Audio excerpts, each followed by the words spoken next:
It's so unfortunate for us, but Sure. it's part of those things. Sure. The MEC is gonna talk to us, ne? Yeah, sharp. Let me firstly thank you for coming here.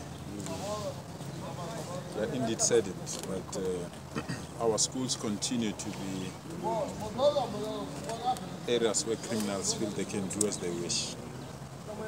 This is a continuation of the complaint that we've raised publicly, that is becoming clearer and clearer per day, that we are becoming sitting ducks of criminals, that our schools are targets, and that we're exposing our children to incidents that we don't have to expose them to. I'm briefed that this morning one person came here and he advised the security team that he's here to collect his child. When they opened, 5 other suspects came in, armed, and they demanded the principal and where the safe is. When they were pointed where the safe is, I'm told it was petty cash, just around 8,000 rand, that they've managed to lay their hands. But fortunately, the school has a very strong security system. So the alarms were pressed, the 24/7 security system arrived on scene, and the police, because we are just next to the police station, that's how brave people can be. I mean, how do you rob a school that is just a few centimeters from the school? And then the police arrived. We were told there was a shootout. 2 people unfortunately lost their lives. They are now identified as part of the alleged gang members. There's another one that has been taken to hospital, and I'm told the police are still hunting for others that are there. I just had a discussion with the principal, and I want to thank him and the team for continuing to do what we always advise our schools to. Even if you don't have an incident, take your children through a drill, tell them in case of an emergency, this is how they must react. And today the principal indicated they acted exactly like that. And that is why we don't have casualties from the side of the learners or the staff, because they behaved in a manner that we wanted them to do, to say lock down, lie underneath the table, ensure that until somebody is senior come and communicate with you, don't move. So all learners were inside the wall, and they were about to write exams because they normally write exams, and those exams were disrupted. So we've spoken to the school.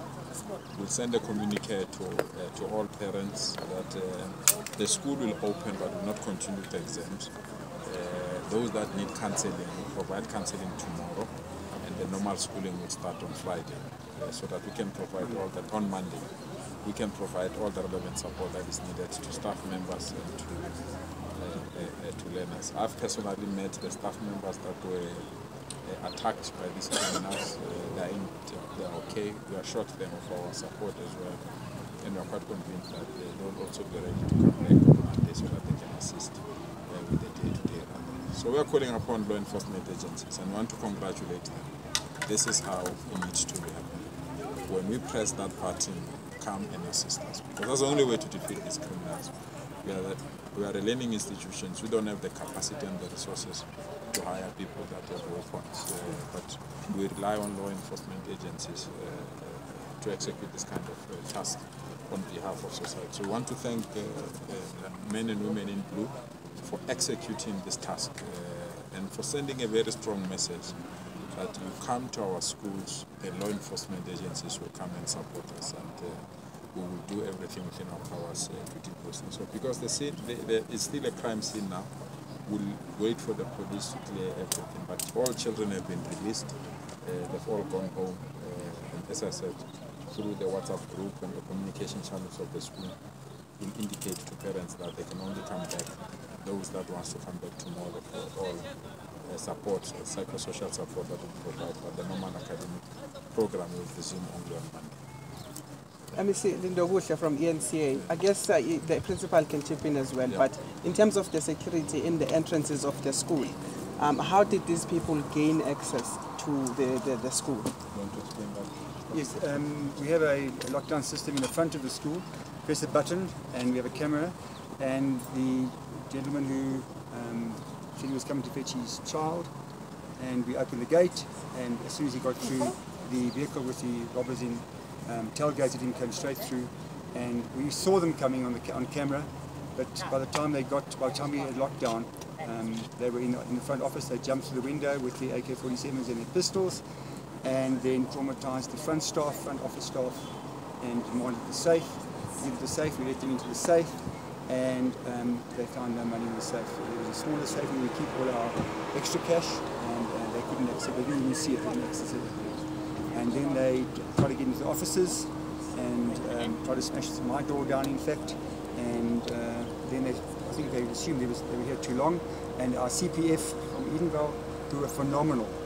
We sent a voice note to them. We've been attacked within a minute. They'd arrived on the scene, and the SAPS were right with them. And I think because of that, because of the community of Edenvale, we're all safe today. But Dateke, again, if you can just recap some of the things that you found here. I know you talked about the people that have passed on, those that are in custody, and of course the firearms that you've been able to confiscate. If you can go through all of that information. Yes, indeed. After the call, police responded so quick, and when they arrived, the suspects were on their way out. The shooting started. That's when the police returned fire. 2 suspects indeed were shot and killed. 1 is injured, 2 arrested, and the other suspect flee with other 2 vehicles. And also 3 unlicensed firearms were recovered, 1 rifle and 2 pistols. So far, we will be investigating a case of business robbery, as well as attempted murder and possession of unlicensed firearms. Can you just say that again? You said 1 suspect fled with 2 vehicles. I'm saying other suspects fled with 2 vehicles. What's 2? Is that 2 suspects? 2 other suspects? We don't know how many there were, but they fled with 2 vehicles. And can you confirm the fact that one of the staff members were held outside a grade 9 class at gunpoint? Well, the circumstances of the incident is still going to be investigated. At the moment, we are concentrating at the scene. We are gathering information, and we believe with all the information we are going to get here, it will assist us in our case. All right, perhaps that's the last question for you, MEC. In terms of the schools, keeping the money inside the schools, what is the policy around that? And are we going to be looking at a sort of moneyless type of setting moving forward, because it poses a danger to the staff as well as the pupils? These are schools, and schools have activities. Teachers have workshops. Learners have to go somewhere.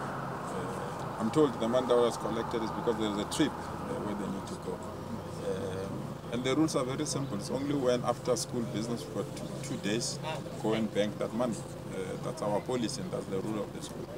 But the issue must not be whether we have money or not. The issue should be, what kind of a society are we that we even rob schools? What kind of society are we turning where we can even risk lives of our own children?